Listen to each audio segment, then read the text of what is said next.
आज ठाकुर योगेश बहुत खुश है क्योंकि आज वो उस जमीनें उसके नाम हो गई हैं जिसे वो कई महीनों से अपने नाम करने की कोशिश कर रहा था।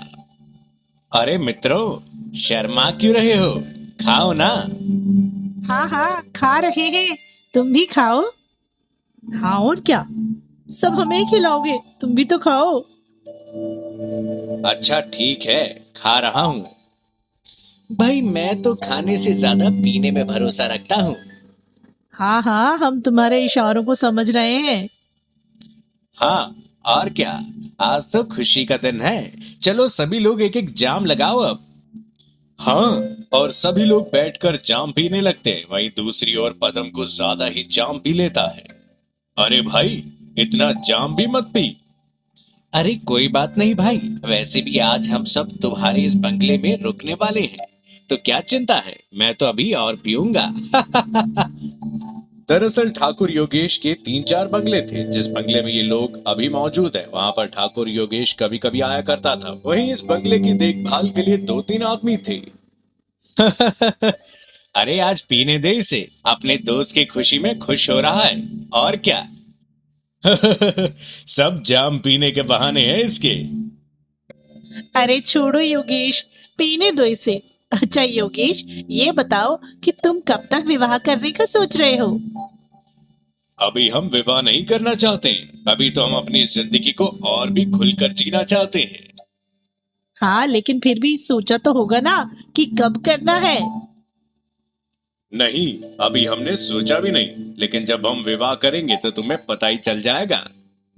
ये सुनकर लीला बहुत दुखी हो जाती है। वहीं बाकी मित्र भी चुप ही रहते हैं कि तभी बंगले का एक नौकर दौड़कर ठाकुर के पास आता है। मालिक, कोई लड़की आई है, बहुत डरी हुई है और बोल रही है कि उसे बंगले के अंदर आने दो। अरे रुको, ऐसे कैसे किसी को भी अंदर आने दो? रुको, हम देखते हैं। योगेश बाहर जाता है तो देखता है कि एक सुंदर सी लड़की गेट के पास खड़ी है। उस लड़की की सुंदरता देख योगेश एक ही बार में मोहित हो जाता है और उसे बस देखता ही रहता है। इस काली रात में भी वो लड़की बेहद कोमल और सुंदर दिख रही थी। वहीं लीला को इस बात से बहुत जलन हो रही थी। क्या हुआ योगेश, कुछ तो बोलो। हाँ हाँ, तुम कौन हो? ये तो तुम्हारे साथ बहुत बुरा हुआ।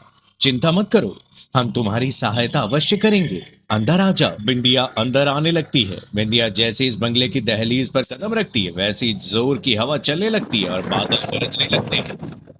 अरे, अभी तो मौसम एकदम ठीक था। वही तो मालिक। जाओ और सारे दरवाजे बंद कर दो। जी मालिक। ये कहकर नौकर वहां से चला जाता है। वहीं बिंदिया ठाकुर के बंगले के अंदर आ चुकी थी। आपका बहुत बहुत शुक्रिया ठाकुर साहब। हमने आपके बारे में जितना सुना था वो सब सही है। अच्छा बिंदिया, तुम अभी उस कमरे में सो जाओ। हम कल तुम्हारे बारे में पिताजी से बात करेंगे और उनसे कहेंगे कि वो इस गांव में तुम्हारी रहने की व्यवस्था करवाएं। हाँ हाँ, अच्छा अच्छा, जाओ अब आराम करो। अरे, हम तो तुमसे खाने के लिए पूछना ही भूल गए। नहीं ठाकुर साहब, हम खाना नहीं खाएंगे, भूख नहीं है हमें। ठीक है फिर, जैसी तुम्हारी मर्जी।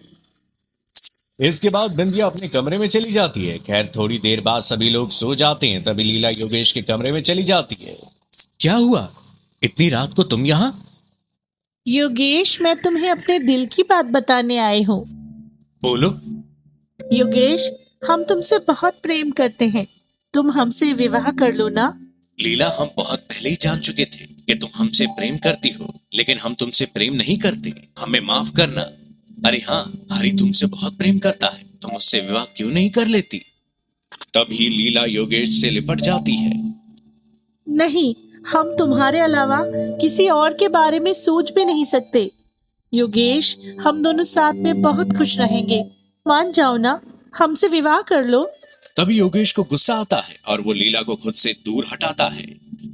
नहीं नहीं नहीं, अब इस विषय पर और चर्चा नहीं करेंगे। अब तुम यहाँ से चली जाओ। नहीं योगेश, ये तुम गलत कर रहे हो। जाओ यहाँ से। ये कहकर योगेश लीला को कमरे से बाहर निकाल देता है और बिस्तर में जाकर लेट जाता है कि तभी थोड़ी देर बाद उसे बंगले के बाहर बिंदिया बरसात में भीगते हुए नजर आती है। ये देखकर योगेश की आंखें फटी की फटी रह जाती है। आह, क्या नजारा है। बिंदिया बरसात में भीग रही थी। पानी में भीगने के कारण उसका तंग घाघरा चोली उस पर और भी जच रही थी। बिंदिया खुद में मगन थी और यहाँ वो अपनी पायल झमकाते हुए टहल रही थी कि तभी बिंदिया योगेश को देखकर उसे अपने पास आने का इशारा करती और योगेश भी उसके पास चला जाता। बिंदिया। हाँ ठाकुर साहब। और तभी बिंदिया की चुनरी हवा में उड़ जाती है। हाय, शर्माओ मत। जी ठाकुर साहब। योगेश बिंदिया को गले लगा लेता है और इसकी बाहों में खो जाता है। लेकिन जब वो थोड़ी देर बाद उसका चेहरा देखता है तो वो बहुत जोर का चीखता है और तभी उसकी नींद खुल जाती है। सभी लोग वहां पर दौड़ कर आते हैं। क्या हुआ मालिक? वो मैंने तुम्हें सपने में देखा था। क्या बात है, तुझे इतनी जल्दी बिंदिया के सपने भी आने लगे? अरे चुप पदम। अरे नहीं यार, मैंने सपने में देखा कि बिंदिया एक चुड़ैल में बदल गई है। वह तो असल में भी चुड़ैल है। चुप हो जाओ लीला, बिंदिया यहाँ पर खड़ी है और तुम उसे ऐसे बोल रही हो। हाँ यार लीला, इतना मत बोल। अच्छा चलो भाइयों, सब ठीक है, इसे सोने दो।